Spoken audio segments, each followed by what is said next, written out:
ढाका में आतंकियों का कमांड सेंटर मुल्ला मुनीर ने बनाया है। इसके साथ ही क्या है मुल्ला मुनीर का प्लान 26 जनवरी, दिखाते हैं आपको एक खास रिपोर्ट।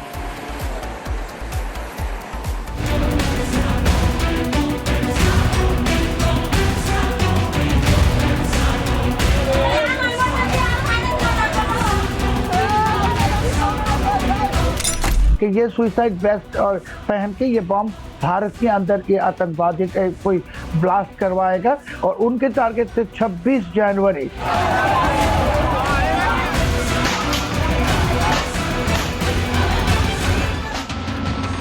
बांग्लादेश में हिंदू दीपू चंद्र दास हो, अमृत मंडल हो या फिर कामदेव, जिस तरीके से हिंदुओं का नरसंहार हो रहा है, ये नरसंहार पहले से ही हिंदुओं के खिलाफ बड़ी साजिश का हिस्सा लग रहा था। अब खुलासा हो चुका है कि बांग्लादेश में हिंदुओं की हत्या सिर्फ हिंसा का हिस्सा नहीं है, बल्कि पाकिस्तान के फील्ड मार्शल मुल्ला मुनीर के ब्लूप्रिंट का वो हिस्सा है जो उसने हिंदू फ्री बांग्लादेश के लिए बना रखा है। मुल्ला मुनीर ने भारत के खिलाफ इतनी बड़ी साजिश रची है कि कोई सोच भी नहीं सकता। मुनीर की इस साजिश का पर्दाफाश खुद एक बांग्लादेशी पत्रकार ने किया है। मुनीर की खतरनाक साजिश की एक एक परत से पर्दा उठाएंगे, लेकिन उससे पहले कुछ सवाल यह है कि बांग्लादेश में हिंदुओं पर जारी अत्याचार के बीच क्या भारत में कोई बड़ा हमला होने वाला है? क्या दिल्ली को दहलाने के लिए मुनीर ने सुसाइड बॉम्बर भेज दिए हैं? क्या भारत का गणतंत्र दिवस आतंकियों के निशाने पर है?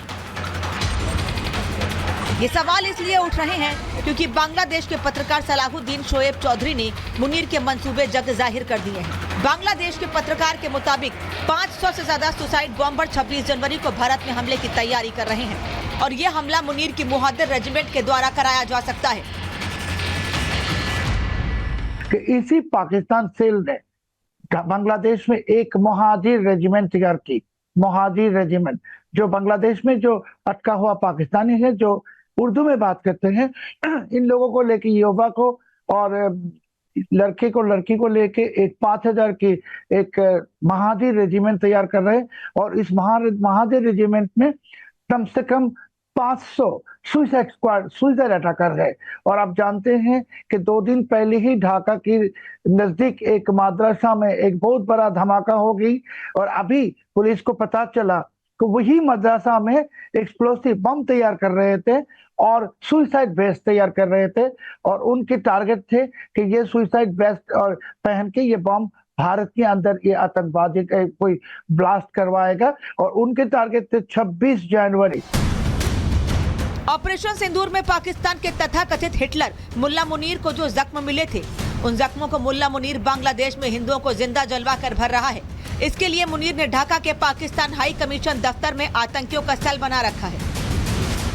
ढाका में पाकिस्तान आईएसआई की पाकिस्तान जो हाई कमीशन है, दफ्तर एम्बेसी का, उसके अंदर इन्होंने एक ढाका सेल खोला और ढाका सेल से ये सब और कोऑर्डिनेशन हो रहा है बांग्लादेश में कि चुन चुन के हिंदुओं के ऊपर अटैक, हिंदू प्रॉपर्टी के ऊपर अटैक, हिंदू मंदिरों के ऊपर अटैक।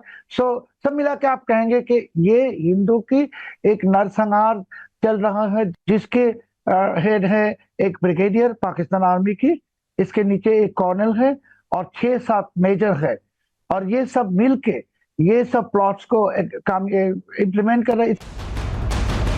मुल्ला मुनीर आईएसआई का पूर्व प्रमुख रह चुका है।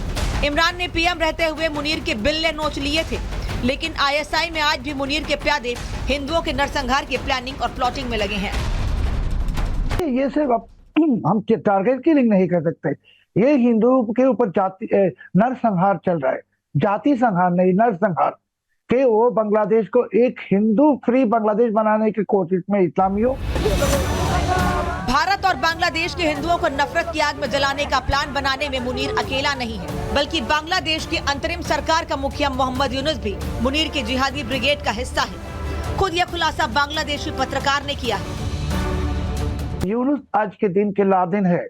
लादेन का कोई सपोर्ट नहीं थे, मगर यूनुस बांग्लादेश में बांग्लादेश को एकदम बर्बाद करने के लिए और बांग्लादेश में जो चुनाव के जो डिक्लेरेशन की, ये चुनाव को टालने के लिए अभी बांग्लादेश को कम्प्लीटली डिस्टेबलाइज करने की कोशिश में है, हिंदुओं को डिस्ट्रॉय करने की, जो जैसे मैंने कहा कि हिंदू के ऊपर एक नरसंहार चल रहा है। इसके साथ साथ बांग्लादेश की मिट्टी को यूज करके भारत के अंदर 26 जनवरी आने वाले साल की 26 जनवरी उस दिन धमाके की प्लॉट कर रहे थे।